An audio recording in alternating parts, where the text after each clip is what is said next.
The spit hit the ground with a wet smack. For a split second, the world went silent. Darius Johnson froze on the edge of his own driveway, suitcase still clutched in his hand. He had just gotten home from a long business trip, his body aching for rest, his mind already on the warm shower waiting inside.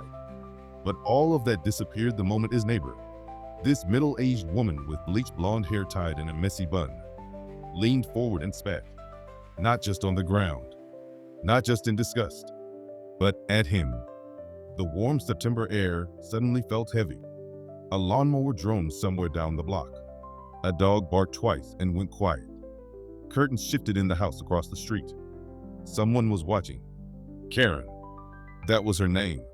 Or at least, that's what Darius would soon learn the neighborhood called her. She had the look, sharp jaw clenched, thin lips pursed into permanent disapproval, arms crossed like she was the sheriff of this cul-de-sac. A gold whole committee pin glinted on her blouse, catching the late afternoon sunlight. Her eyes narrowed on him, cold and cutting. "You don't belong here," she said, her voice dripping with disdain. "People like you bring down property values." Darius tightened his grip on the suitcase handle. His father's words came back to him like a quiet reminder. "Don't let them see you break, son. Power is quiet until it needs to roar." He swallowed hard, kept his face calm. "Excuse me?" His voice was deep, steady, almost too calm for the tension pressing down around them. "I live here." Karen gave a short, mocking laugh. She shifted her weight, one hand gesturing toward his house as if it was already being repossessed. "Not for long," she sneered. "I don't care what lie you told the realtor. This neighborhood has standards. And you," her eyes flicked up and down his body, from his dark skin to his crisp navy suit, "you don't fit them." She leaned closer. Darius caught the acrid mix of stale perfume and cigarette smoke on her breath. And then, as if to prove her point, she spat again. This time it landed just inches from his polished shoes. The disrespect cut deep. Rage burned hot in his chest. But outwardly, he didn't flinch. He refused to give her the satisfaction. Behind her, a set of blinds shifted again. Another neighbor. A phone glimmered faintly. Someone was recording. Whispers rippled across the cul-de-sac. Karen, sensing the attention, smirked like she was the star of a show. "Go ahead," she taunted. "Call the cops. They'll believe me over you." "They always do." Darius's jaw tightened. His heartbeat thudded in his ears, but his eyes never left hers. Slowly, almost deliberately, a small smile spread across his face. He didn't need the cops. He didn't need to shout, or curse, or swing fists. Because what Karen didn't know, what none of the curtain-peeking neighbors knew, was that the man standing calmly before her was not just another homeowner.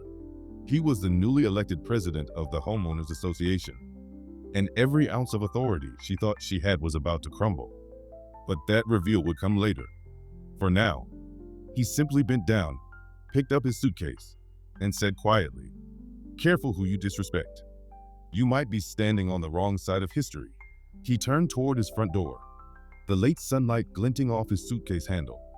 The air inside his home smelled faintly of new paint and fresh beginnings when he stepped in, shutting the door with quiet finality. Darius set his luggage down and leaned against the wall, exhaling slowly. His heart was still pounding. He had faced racism before, on the street, in offices, in boardrooms. But something about having it thrown at him in his own neighborhood, before he'd even unpacked, stung worse than usual. He took off his tie, tossing it over the arm of the couch, and sat for a moment in silence. He had worked too hard for this. Too many late nights, too many flights, too many years grinding to afford this home. And now this woman, this self-appointed gatekeeper, thought she could decide whether or not he belonged. His phone buzzed in his pocket. He pulled it out. From Marcus Ho, Vice President. "Congrats again, Mr. President. Meeting tomorrow night. Big turnout expected." A faint smile tugged at Darius's lips. Oh, the irony. The timing couldn't have been more perfect. Tomorrow, in front of every single resident, including Karen, he'd be introduced as the new Ho president. the very position she had probably clawed at for years, bullying others to gain scraps of influence. The power she flaunted on her blouse pin? It meant nothing compared to the gavel he now held. Out there, Karen thought she had humiliated him, thought she had reduced him to silence. But she had no idea she had just spit in the face of the one man who now had the power to change the rules of her little empire. The night crept in. Outside, porch lights flickered on a cicada's buzz filled the air. Darius stood at his window, looking out at the quiet suburban street. The lawns looked too perfect, the houses too identical, like a painting hiding cracks beneath the surface. He wondered how many other families here had felt what he felt today. How many had swallowed insults in silence? How many had packed up and left because the weight of being told, "You don't belong," was too heavy? But he wasn't leaving. Not now. This was his home, his fight. And tomorrow, the real battle would begin. For now, he whispered softly to himself, let her enjoy tonight. She doesn't know what's coming. The spit on the pavement was already drying under the glow of the streetlights. But the war it sparked was only just beginning. The next morning, sunlight spilled through the blinds, casting golden stripes across Darius's living room. He had barely slept. His mind kept replaying the scene from last night. The sharp hiss of Karen's voice, the ugly wet smack of spit hitting the pavement, the way neighbors' eyes peeked from behind curtains. But today wasn't just another day. Today was the first whole meeting since he had been elected president. His first real step into leadership in this new community. And the timing, though almost comically perfect, meant there was no easing in. Karen had drawn first blood. Tonight, she was going to see who she was really dealing with. Darius showered, shaved, and dressed in a crisp button-down shirt. He moved deliberately, letting the morning ritual calm his nerves. As he poured coffee, the rich aroma filling his kitchen, he thought about the journey that had brought him here. He wasn't new to leadership. Back in Chicago, he had worked his way up from a junior analyst to a respected corporate strategist. He'd sat in boardrooms with men who thought they could talk over him, only to watch their faces fall when his quiet, methodical reasoning dismantled their entire argument. He had chaired nonprofit boards, negotiated city zoning disputes, even spearheaded youth programs that turned empty lots into community gardens. But none of that shielded him from the everyday sting of racism. He still remembered the sting of being pulled over for driving too nice a car, or the security guard who trailed him through a store as if he was a thief. And now, here in this manicured slice of suburbia, Karen had made it clear. In her eyes, he didn't belong.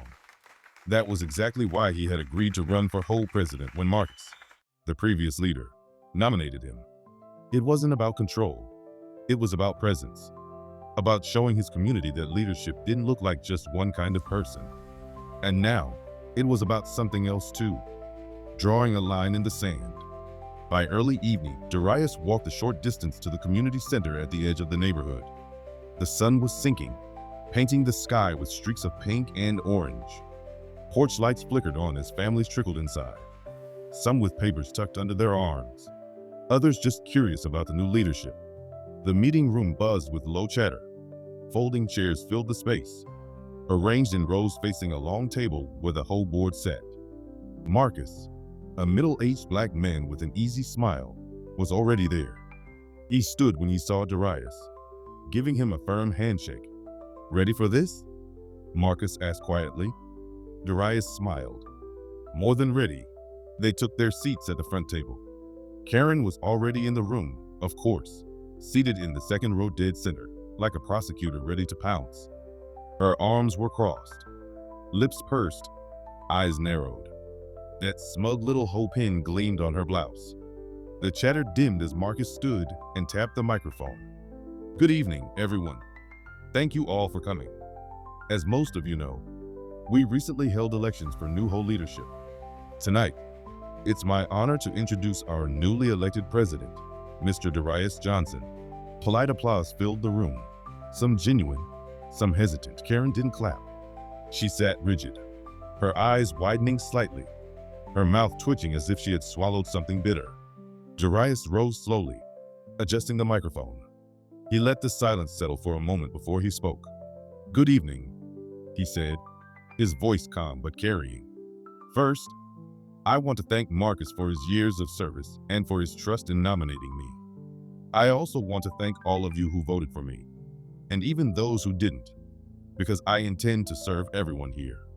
This neighborhood deserves leadership that listens, that acts fairly, and that treats every homeowner with dignity. He paused, scanning the room. Dozens of faces stared back at him, some curious, some skeptical, some hopeful. And then there was Karen, her cheeks flushed, her jaw tight. Now, Darius continued, I moved here because I believe in community. Not just lawns and fences and dues, but real community. Neighbors looking out for each other, kids playing safely, people feeling proud of where they live. That's what I'm here to protect. A few nods rippled through the crowd. An older couple in the back smiled faintly. Karen shot her hand into the air. Point of order, she said sharply, without being called on. Darius looked at her evenly. Go ahead. She stood, her chair screeching loudly across the tile. I find it highly suspicious that someone who's only lived here a few weeks is suddenly running our association. How do we even know you're qualified? What do you actually know about our standards? A murmur rippled through the audience. Some nodded in agreement. Others frowned at her tone. Darius let her words hang for a beat before responding. That's a fair question. I may be new to this neighborhood, but I've spent years serving communities, leading nonprofit boards, mediating disputes, and helping neighborhoods thrive. My qualifications aren't a matter of opinion. They're documented. He reached into his folder and laid out a few papers, his resume of community leadership, letters of recommendation, and even an article about one of his Chicago projects. The papers caught the light, and a few people in the front row leaned forward to read. Karen's eyes narrowed. Her lips curled in a sneer. That's all well and good in the city, but this is different. We have traditions, standards. We don't need outsiders coming in and changing everything. Darius tilted his head slightly. I hear your concern, but let me ask you this. Do you believe every neighbor deserves respect, regardless of where they come from? The question hung heavy. Some nodded. A young mother near the back whispered, of course. Karen didn't answer. She just stood there, red creeping up her neck. Darius didn't press her. He simply looked back at the audience. That's the standard I believe in. Respect. Fairness. And I intend to lead with those values. Polite applause broke out again. Stronger this time. Karen sat down hard, her chair legs screeching against the tile. Her face was flushed, her jaw tight. The rest of the meeting moved forward. Budget reports, landscaping contracts, community events. But the tension lingered. Every time Darius spoke, Karen's eyes bored into him like daggers. Every time the audience nodded or clapped, her lips grew thinner. By the time the meeting ended, Darius knew one thing for certain. Last night's spit wasn't a one-time thing. This was the opening shot of a long battle. Karen wasn't going to let him lead without a fight. And as neighbors filed out, some shaking his hand, some just watching quietly, he caught her mutter under her breath as she passed him. This neighborhood won't survive with you in charge. Her words were poison, but Darius only smiled faintly. He had faced worse. And this fight, this one was personal. Because now it wasn't just about a meeting or an hoe vote. It was about dignity, about proving that no matter how loudly someone spat hatred in your face, respect and justice would always stand taller. 3 days. That's all it took for Karen to make her next move. By Friday morning, the entire neighborhood seemed to buzz with whispers. Darius felt it the moment he stepped outside to collect his mail. Eyes lingered too long. Conversations stopped mid-sentence when he walked by. Even the jogger who usually waved at him on his morning run crossed to the other side of the street. Something was brewing. Inside his mailbox, a glossy sheet of paper sat on top of his bills. He unfolded it. Across the top in bold letters, "Is this the leadership our community needs?" Beneath the headline was a photo of him, snapped without his knowledge, carrying groceries into his house earlier in the week. The angle was unflattering, his face partially obscured, but unmistakably him. And under the photo, a series of bullet points. New resident, no real connection to our neighborhood. Plans to raise dues and change rules. Unclear background. What's he hiding? At the bottom, in smaller print. Concerned neighbors for standards. Darius' stomach tightened. He didn't need a signature to know who was behind this. Karen was turning her spite into propaganda. That evening, Marcus stopped by. The two men sat in Darius' living room, the hum of cicadas outside filling the pauses between their words. Marcus held the flyer, shaking his head. "She's been handing these out door to door," Marcus said. Some people laughed it off. Others? Not so much. "She knows how to stir the pot." Darius leaned back, exhaling slowly. "She's trying to isolate me before I even get started." "Exactly," Marcus said. "Karen thrives on division. She's been a thorn in every president's side, but she's never had this much fire before. She feels threatened." Darius tapped the flyer. "This isn't just fire. This is character assassination." Marcus gave him a steady look. "So what's your play?" The question lingered long after Marcus left. Darius paced his living room, the tension in his chest heavy. He knew he couldn't lash out. If he snapped, even once, Karen would use it against him. She'd twist it into proof that he was aggressive or unfit. No, he had to be strategic. He had to play the long game. But that didn't mean staying silent. The next morning, he got his first chance. He was walking his dog, a gentle Labrador named Max, when he noticed a small group of neighbors gathered near the corner mailbox cluster. Among them was Mrs. Reynolds, a retired teacher in her 70s, who had always given him polite smiles. As he approached, the group hushed. A man with salt and pepper hair cleared his throat. "Darius," he said carefully. "We, saw the flyer." Darius nodded slowly. "I figured you had." Mrs. Reynolds stepped forward. "Look, dear, people are just concerned. We've had presidents who made changes without asking us first. We don't want to lose what makes this place nice." Her voice wasn't hostile, just nervous. Darius crouched slightly to scratch Max's ears, giving himself a beat before responding. Then he straightened, meeting their eyes. "I understand," he said calmly. "Change is scary, but let me be clear. I don't plan to raise dues. I don't plan to bulldoze traditions. My only goal is fairness, to make sure every voice matters." That's it. The group shifted uneasily. The man with salt and pepper hair frowned. "Then why'd she say?" "Because lies spread faster than truth," Darius interrupted gently. "But you'll see my actions. That's what I'll be judged by." There was a pause. Then Mrs. Reynolds gave a faint smile. "Well, actions do matter more than words." The group dispersed, but not before Karen herself appeared across the street, arms crossed, a smirk plastered on her face. She'd seen the whole thing, and from the look in her eyes, she wasn't pleased that Darius had kept his cool. Later that week, escalation struck harder. Darius returned home from work to find a bright orange violation notice taped to his front door. The bold letters screamed, "Hoe infraction, immediate attention required." He tore it down and read it. "Grass height exceeds hoe standards. Failure to comply may result in fines." Darius blinked in disbelief. His lawn was freshly cut 2 days ago. It looked immaculate, greener and shorter than half the lawns on the block. This was no mistake. This was Karen. His phone buzzed. A text from Marcus. "Heard Karen filed a complaint against you. Want me to push back?" Darius stared at the notice in his hand.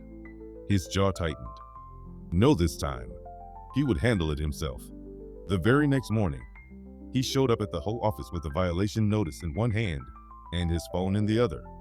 The office secretary, a young woman in her 20s, looked startled as he approached. "I'm here about this," Darius said, laying the notice on the counter. "And I'd like to file a counter complaint." She blinked. "A counter complaint?" Darius pulled up his phone, swiping through photos he had taken of his lawn just the day before. The pictures gleamed with green, freshly mowed perfection. "As you can see," he said evenly, "my lawn is within every standard listed in the bylaws. This violation is not only baseless, it's retaliatory." The secretary frowned, clearly uncomfortable. Escalate this to the committee. Darius gave her a polite smile. Good. Please note that I'm the committee president, and I will personally be reviewing how complaints are filed from now on. By that evening, whispers had spread again, only this time, they weren't about the flyer. They were about Karen filing false complaints. The tide was starting to shift. Some neighbors approached Darius with cautious support. A young father said, "If she's targeting you, she could target any of us." Another whispered, "She's gone too far this time." Karen noticed the shift too, and like a cornered animal, she lashed out harder. 2 nights later, during a neighborhood barbecue hosted at the park, she made her move. As families mingled, children ran across the grass, and music floated from portable speakers. Karen strode toward Darius with a paper plate in hand. Loud enough for the crowd around them to hear, she said, Well, if it isn't our so-called president. Tell me, Mr. Johnson, when do we get to see the changes you're cooking up? Or are you too busy writing violation notices to yourself?" Laughter erupted from a few of her allies. Darius turned slowly, meeting her eyes. For a moment, the entire barbecue seemed to hold its breath, and with calm, measured words, he said, "Karen, I don't need to write myself violations. You've been doing a fine job of making yourself guilty enough for the both of us." The crowd chuckled. Karen's face flushed crimson. She opened her mouth to snap back, but the look on the neighbors' faces told her the tide was shifting, and she hated it. The barbecue ended with Karen storming off, her paper plate of potato salad abandoned on a picnic table. But humiliation only hardened her. By the next morning, her retaliation was already in motion. Darius found out when Marcus called, his voice tight with urgency. "She's filed a petition," Marcus said. "She's trying to call an emergency vote to remove you as whole president." Darius stopped mid-step on his front porch. On what grounds? On grounds of unethical conduct and lack of community trust. Marcus replied bitterly. "She's spreading rumors that you manipulated the election. Claims you lied on your application." Darius let out a low breath. "That's impossible. The election was clean. Every ballot counted in front of witnesses." "I know," Marcus said, "but she's not after facts. She's after perception." By that afternoon, copies of the petition had landed in nearly every mailbox. Karen had collected signatures from about a dozen neighbors already, her loyal allies. The document dripped with inflammatory language, painting Darius as a power-hungry outsider who disrespected traditions and threatened community values. Darius sat at his kitchen table, reading every word, his knuckles whitened around the page. She wasn't just trying to undermine him. She was trying to erase him before he could even begin. Max, his Labrador, laid his head on Darius's knee, sensing his tension. Darius absent-mindedly scratched behind his ears, grounding himself. Then his phone buzzed. Another text. From unknown number. "Go back where you came from. You'll never run this place." Darius's jaw tightened. Karen's smear campaign wasn't just about policy anymore. It was racial. It was personal. That night, Darius drove to Marcus's house. The two men sat on the back porch, sipping sweet tea under the glow of string lights. "She's good at this," Marcus admitted. "She's been whispering in ears for years, turning people against each other.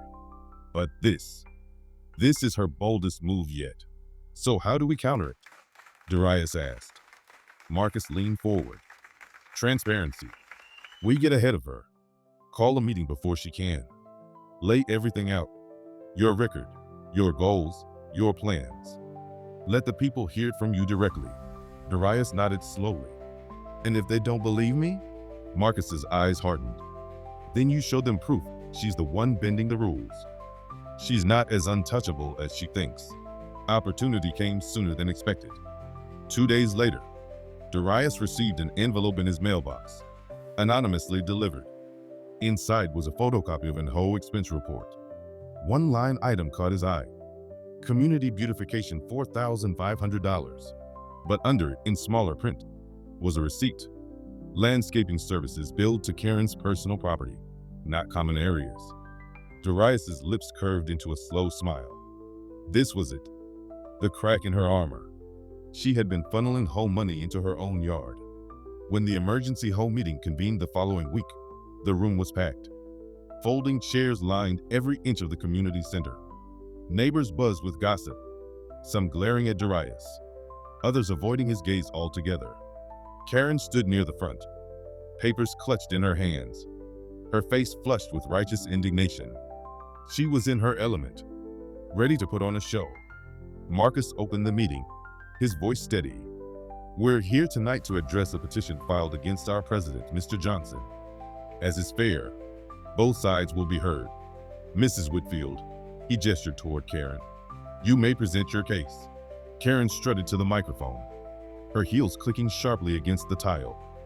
She held up the petition like it was a holy document. "Neighbors," she began dramatically, "we all want what's best for our community. But can we truly say our president represents us? He's barely lived here.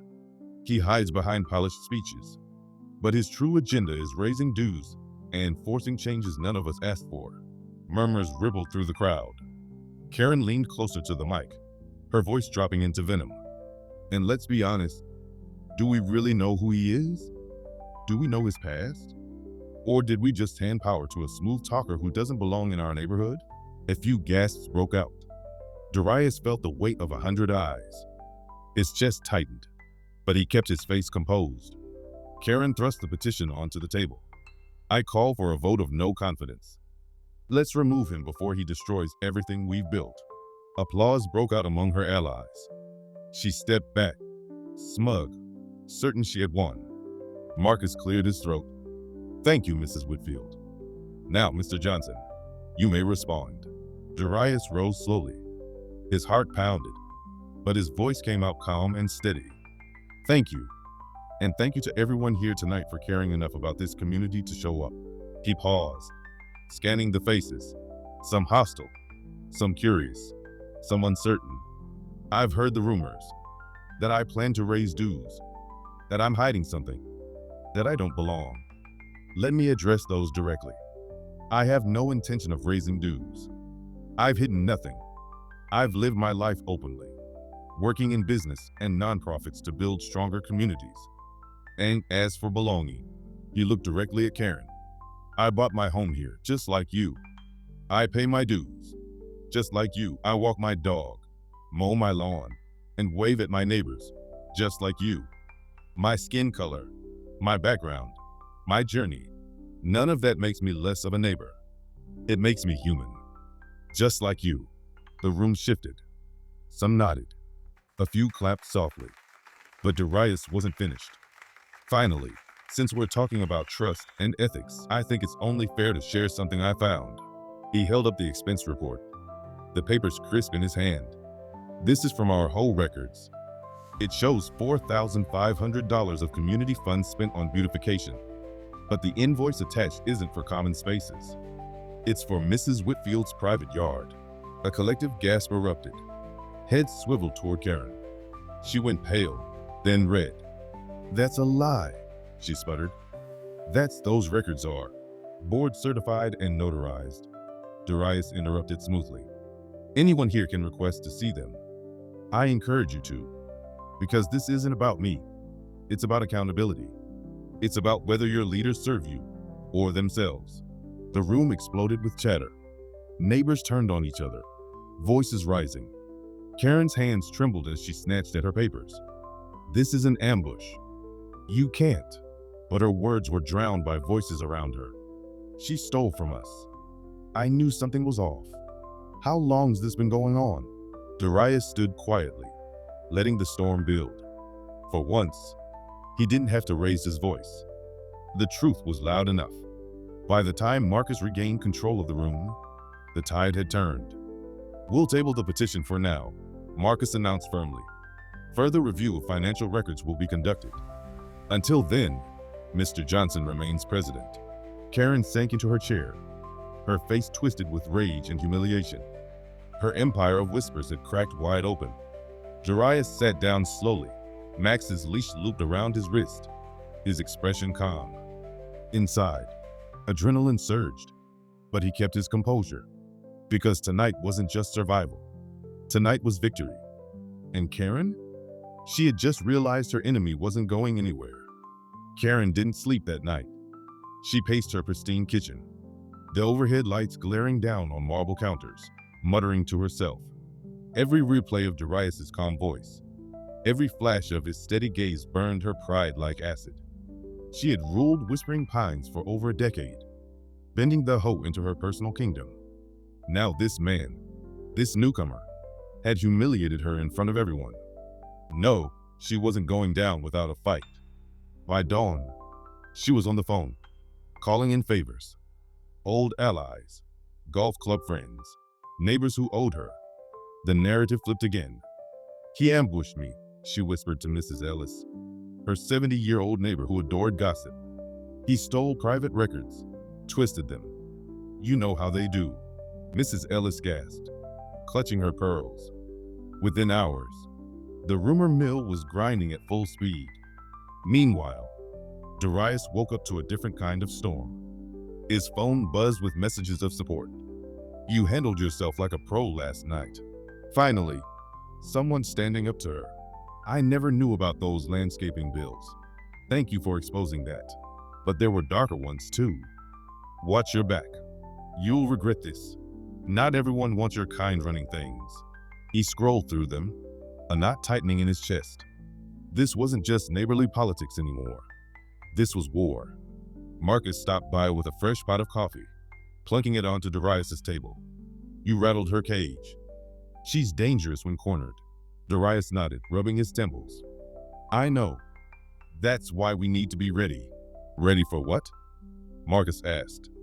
Darius looked up, determination blazing in his eyes. For whatever she throws next. Over the next week, Karen doubled down. She staged casual gatherings at her house, serving wine and cheese while whispering venom into willing ears. She accused Darius of being an outsider with a hidden agenda, suggesting he planned to bring down property values by changing the neighborhood's character. Thinly veiled, racially coded, but effective. A faction began to form. Neighbors like the Ellises, the Tanners, and a handful of others who had long benefited from Karen's control. They weren't the majority, but they were loud, and they spread suspicion like wildfire. Darius noticed the shift. People who used to wave now looked away. Conversations fell silent when he approached. Max, his loyal Labrador, seemed to sense it too, sticking close by his side. One Saturday morning, while walking Max along the community's central trail, Darius spotted Karen standing with a small group near the fountain. She was in full performance mode, gesturing dramatically as she spoke. When she noticed him, her lips curled into a smirk. Speak of the devil, she said loudly, making sure the others heard. Darius stopped. Morning, Karen. She tilted her head. Enjoying the presidency while you can? The others chuckled nervously. Darius's stomach tightened, but he refused to flinch. Enjoying serving the community? Absolutely, he replied evenly. Karen's eyes narrowed. We'll see how long that lasts. That night, Marcus and a few supportive neighbors gathered in Darius's living room. Among them was Rosa Martinez, a single mother who had lived in the neighborhood for years. She came by my house, Rosa said, her voice trembling. Told me if I didn't sign her new petition, she'd make sure my fence violation fine doubled. Marcus cursed under his breath. Classic Karen. Darius leaned forward. This isn't just about me anymore. She's intimidating people, bullying them into silence. Rosa nodded. We're tired of it, but people are scared. Then we show them they don't have to be, Darius said firmly. The group exchanged glances. That was the moment it stopped being one man versus Karen. It became a movement. The plan took shape quickly. Darius and his allies would host a community truth night, an open forum where neighbors could share experiences without fear. Marcus volunteered to moderate. Rosa offered to cook snacks. A couple of tech-savvy teens from the block agreed to live stream it privately for neighbors who couldn't attend. Words spread quietly, like embers catching wind. Karen, of course, caught on. When she heard, she was livid. She stormed into the next board meeting, slamming her palm on the table. This is a stunt, she shouted. He's trying to divide us. He's turning this into some kind of circus. Marcus remained calm. It's an open forum. Anyone can attend, including you, Karen. Her eyes blazed. Don't patronize me, Marcus. But inside, Karen was rattled. If people started speaking freely, if all the little grievances she had buried over the years came to light, her empire would crumble faster than she could control. The night of the forum arrived. The community center buzzed with tension. Folding chairs filled up quickly, and the air was thick with anticipation. Darius stood at the back for a moment, scanning the room. Families, retirees, young couples, they were all here. Max sat obediently at his side, tail thumping softly. Marcus called the meeting to order. Tonight is about honesty, about hearing each other. No interruptions, no intimidation, just voices being heard. At first, silence. Then Rosa stood up. Her voice trembled, but she pressed on. Karen threatened me, she said. Told me my fence fine would double if I didn't back her up. Gasps. Murmurs. Then another neighbor stood. She charged me twice for pool access. Said it was an error, but never refunded the money. More voices followed. One by one, stories poured out. Small abuses of power, moments of intimidation, favoritism, threats. A tapestry of fear woven over years, unraveling in a single night. Darius watched from the side, his heart swelling with a mix of pride and sorrow. Pride that people were finding courage, sorrow that it had taken so long. And then, the inevitable happened. The back door slammed open, and Karen strode in, flanked by a couple of her staunchest allies. Her face was crimson with fury. What is this nonsense? She barked. You're all being manipulated by him. She jabbed a finger toward Darius. He's poisoning our neighborhood. The room erupted. Shouts, boos, a few cheers from her corner. Marcus raised his hands, trying to calm the chaos. Karen, you're welcome to share your perspective, but you will not silence others tonight. Karen sneered. This is nothing but a witch hunt. But the murmurs around her weren't backing her anymore. The tide had shifted. For the first time in years, people weren't afraid to speak against her. Darius stepped forward, his voice carrying steady and clear. Karen, no one here is being manipulated. They're speaking their truth, the truth you've tried to bury. But tonight, it's out in the open, and there's no putting it back. Karen's face contorted, rage and fear colliding. She opened her mouth, but no words came. The silence that followed was heavier than any shout. The silence after Darius's words clung to the air like thick smoke. Dozens of eyes turned from him to Karen, waiting for her response.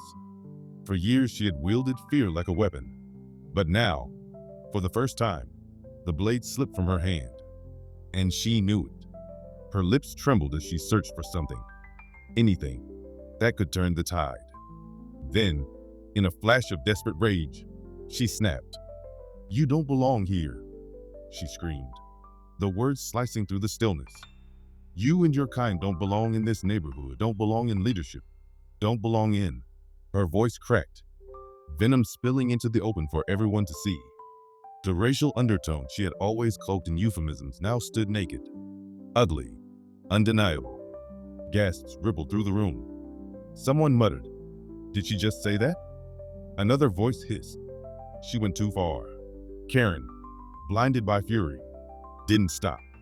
She stormed across the room toward Darius, her heels striking the floor like gunshots. You humiliated me, she spat, jabbing a finger into his chest. You think you can expose me, turn people against me? You're nothing but a... And then it happened. Before anyone could react, Karen leaned forward and spit in his face. The room froze. Time itself seemed to stop. Darius didn't move for a beat. Warm saliva slid down his cheek. His chest burned, not from shame, but from the rage clawing to break free. Every instinct told him to shove her back, to unleash the fury rising in his blood. But then he caught sight of Rosa, standing near the front, her hand over her mouth, eyes wide with fear.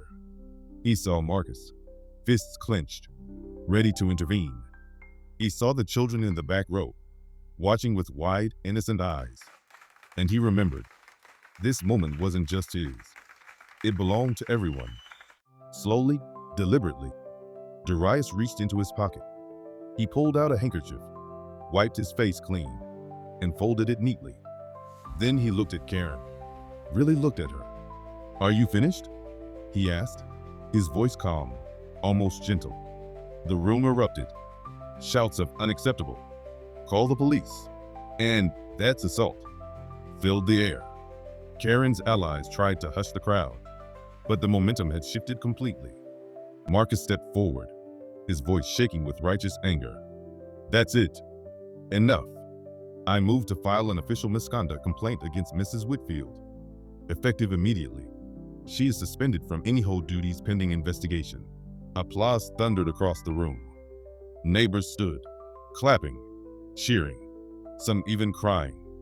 Karen's face twisted in horror. "You can't do this to me. I am this hoe." "No," Darius said firmly, his voice rising above the noise. "You were, but not anymore." Karen lunged toward the microphone, but Marcus and two other neighbors stepped between her and the podium. She shouted, cursed, flailed, but the more she screamed, the clearer it became. Her power was gone. The police were called. 2 officers arrived within minutes, their flashing lights spilling red and blue across the windows. The crowd parted as they entered. Karen tried to play the victim, clutching her pearls, sobbing about conspiracies. But the witnesses were too many. The spit on Darius's handkerchief, the dozens of phones recording, the testimonies pouring out. It was undeniable. The officers exchanged looks, then calmly informed her she was being charged with assault. The moment her wrists were cuffed, the room exhaled as one. Outside, under the cool night sky, neighbors gathered around Darius. Rosa hugged him tightly. "You stayed strong," she whispered. "You showed us we don't have to be afraid anymore." Marcus clapped him on the shoulder. "That was leadership, brother. Pure leadership." Darius nodded, exhaustion and relief washing over him. He looked out at the crowd. Faces once divided now united in shared relief, even celebration. For the first time, Whispering Pines felt like a real community. But beneath the triumph, Darius knew this was only the beginning. Karen might be gone, but the poison she spread, the whispers, the prejudice, the fear, would take longer to root out. Still, tonight, they had taken a stand. Tonight, justice had won. Later that night, as the crowd dispersed and silence returned to the neighborhood, Darius stood on his porch. Max sat beside him, head resting on his knee. He stared into the darkness, his mind replaying every moment, the spit, the rage, the choice to stay calm. His father's words echoed in his head. "The measure of a man isn't how hard he hits. It's how hard he stands without losing himself." Darius smiled faintly. Tonight, he had stood, and he hadn't stood alone. The night after Karen's arrest, Whispering Pines was strangely quiet. Not the peaceful kind of quiet, but the heavy silence that lingers after a storm. Neighbors kept their porch lights on longer than usual, blinds half drawn, as if waiting for another outburst that never came. Inside his home, Darius sat on the couch with a mug of chamomile tea. Max sprawled across his feet. His phone buzzed constantly. Calls, texts, emails from neighbors, some congratulating him, others expressing shock. A few messages carried bitterness. "You ruined this neighborhood. Hope you're proud of tearing us apart." He read them all, then set the phone face down.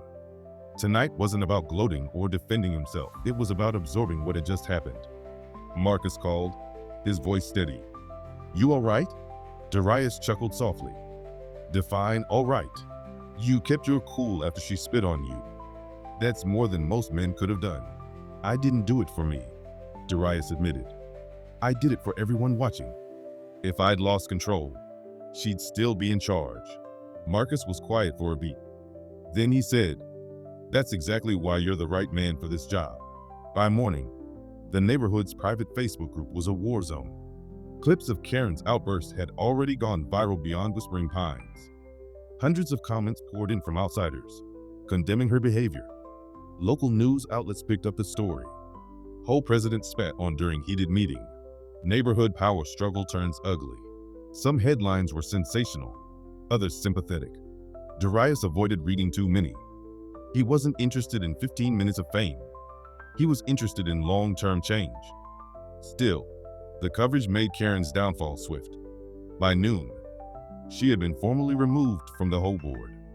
Her position, her influence, her aura of invincibility, all gone. But as Marcus warned, her removal didn't erase the division she'd left behind. That evening, Darius walked Max around the block. For the first time since moving in, neighbors approached him not with suspicion, but with openness. "Thank you for standing up for us," said Rosa, holding her young daughter's hand. "We should have spoken out sooner," admitted Mr. Thompson, an older man who'd once signed one of Karen's petitions. "We let her run things too long." But not everyone was on his side. A group of Karen's loyalists gathered on a corner, whispering and glaring. One of them, Mr. Tanner, muttered loud enough for Darius to hear. "This neighborhood's gone downhill since he showed up." The words stung, but Darius didn't take the bait. He kept walking, Max's leash steady in his hand. The next board meeting, held just days later, felt entirely different. Without Karen dominating the floor, the atmosphere was lighter, less hostile, but tension lingered. People still carried old fears. Darius opened the meeting calmly. "I know last week was hard. It's not easy to watch a community come apart. But I believe we can put it back together, better than before." A hand went up in the back. It was Mrs. Ellis, who had once whispered alongside Karen. Her voice trembled as she spoke. I want to apologize. I let Karen scare me into going along with things. I shouldn't have. I see that now." The room fell silent. Apologies in public meetings were rare. Darius nodded warmly. "Thank you for your honesty. This is how we heal, by admitting when we were wrong and choosing to do better moving forward." Rosa smiled. A few others nodded. For the first time, cracks of hope began to shine through. Outside after the meeting, Marcus pulled Darius aside. "You're doing good work, but don't let your guard down. Some of Karen's people won't forgive or forget." "I know," Darius said. "But if I lead out of fear, then I'm no better than she was." Marcus grinned. "Preach." Not long after, an unexpected challenge landed in Darius's mailbox. A formal complaint filed against him by Mr. Tanner, accusing him of dividing the community and abusing his position. Marcus slammed the paper on the table when he saw it. "This is her people trying to keep the fight alive." Darius sighed. "Then we fight it, with truth and transparency." Same as before. That weekend, Darius organized a community cleanup day. Dozens of neighbors showed up, gloves and trash bags in hand. They painted fences, picked up litter, and replanted flowers in common areas. Kids laughed. Parents grilled burgers, and for the first time, Whispering Pines felt alive. Even some of Karen's old allies attended, quietly joining in. When Mr. Thompson handed Darius a hammer to help fix a broken bench, it felt like more than just teamwork. It felt like reconciliation. By the end of the day, the neighborhood looked brighter, cleaner. But more importantly, the people themselves seemed lighter, freer. That night, Rosa stopped by with a plate of homemade empanadas. "For you," she said shyly. Darius smiled. "You didn't have to." "I wanted to," she insisted. "Because you didn't just stand up for yourself. You stood up for all of us. My daughter told me she wants to grow up to be brave like you."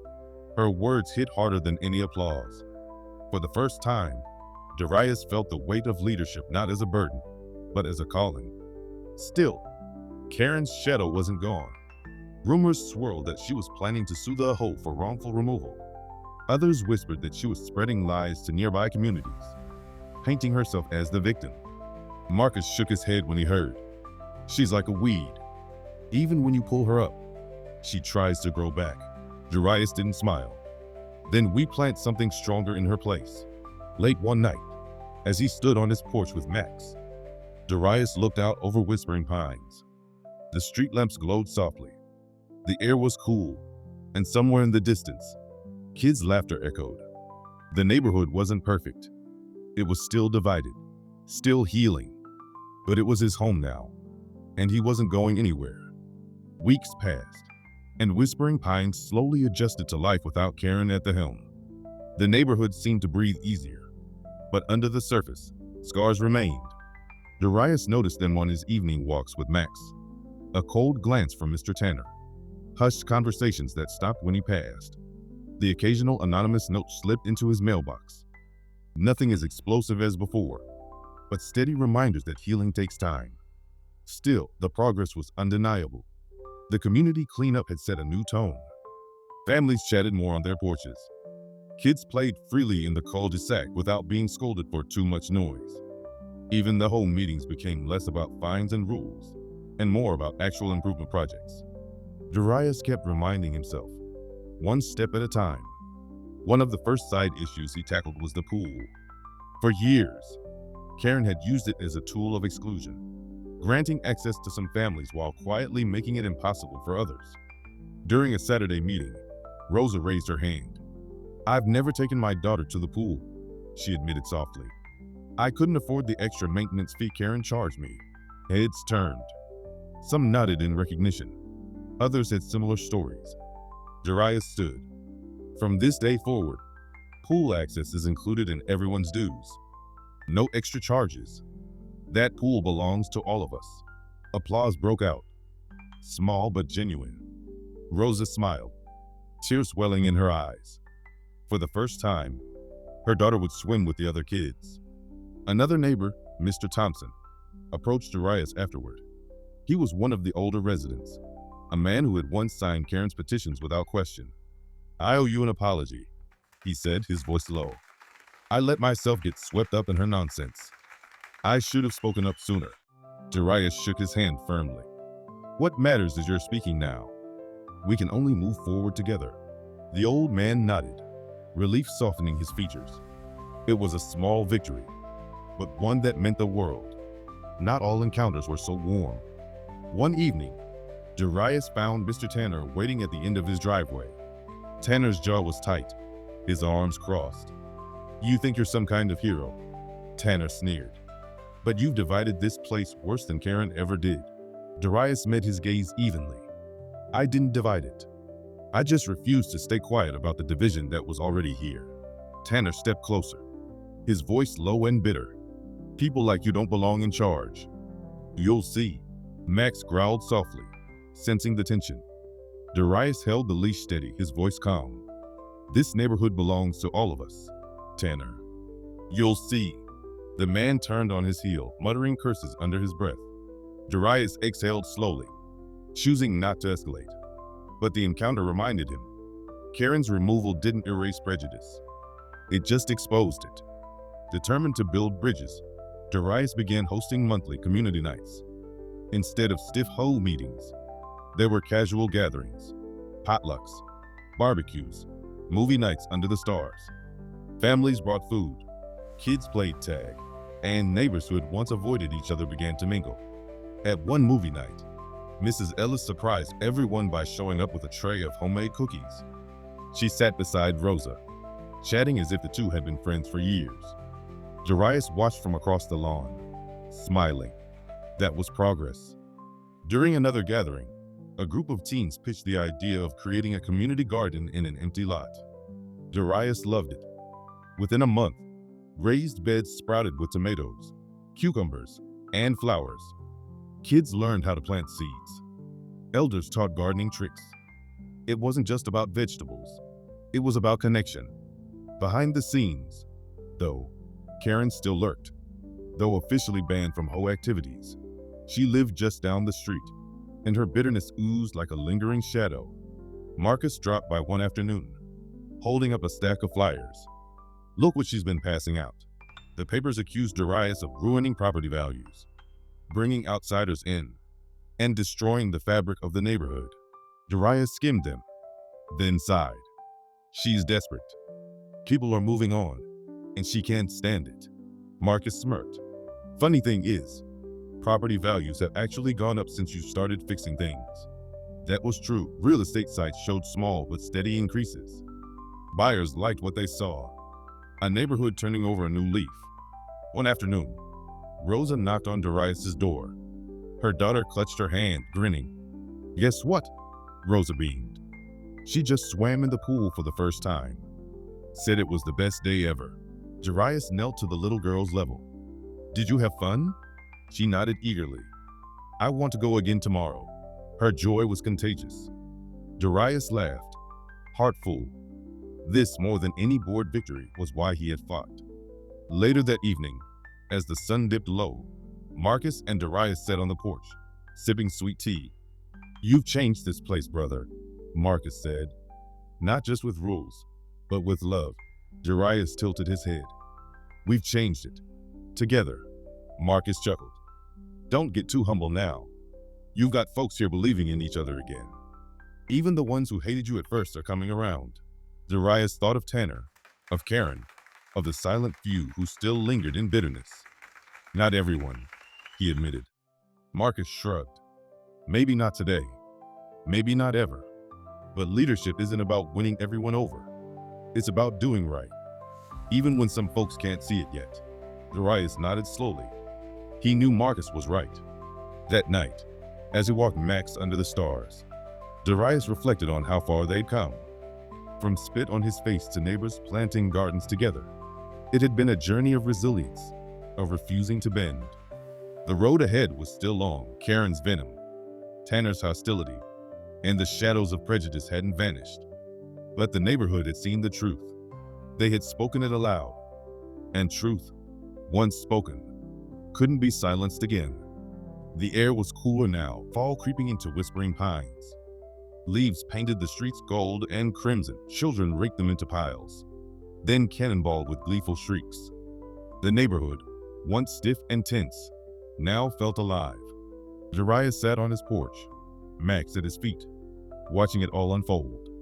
For the first time since moving here, he felt like the community was starting to match the vision he had in his heart.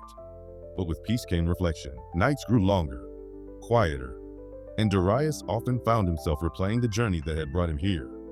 He remembered the first day, how hopeful he'd been, unloading boxes, dreaming of a fresh start. Then Karen spit on his face, hot and humiliating, snapping him into the reality of prejudice. At the time, he thought about walking away. Who wouldn't? To endure hatred so blatant, so raw. Sometimes leaving seemed like the easier choice. But something deeper had kept him rooted. Maybe it was pride. Maybe it was defiance. Maybe it was the quiet promise he'd made to his late father to never let the world strip his dignity. Whatever it was, staying had been the right choice. Because now he wasn't just a resident. He was the leader who had turned the neighborhood upside down, rebuilding it, one step at a time. Marcus joined him on the porch one evening, carrying a folder. Thought you'd want to see this, he said, handing it over. Inside were notes from the last community meeting. But more than the minutes, Marcus had tucked in something else. A letter signed by a dozen residents. It read, "Thank you, Darius, for standing up when we couldn't, for showing us a better way. Whispering Pines is stronger because you didn't give up on it, or on us." Darius's throat tightened. He wasn't one to cry easily, but the words pressed hard against his chest.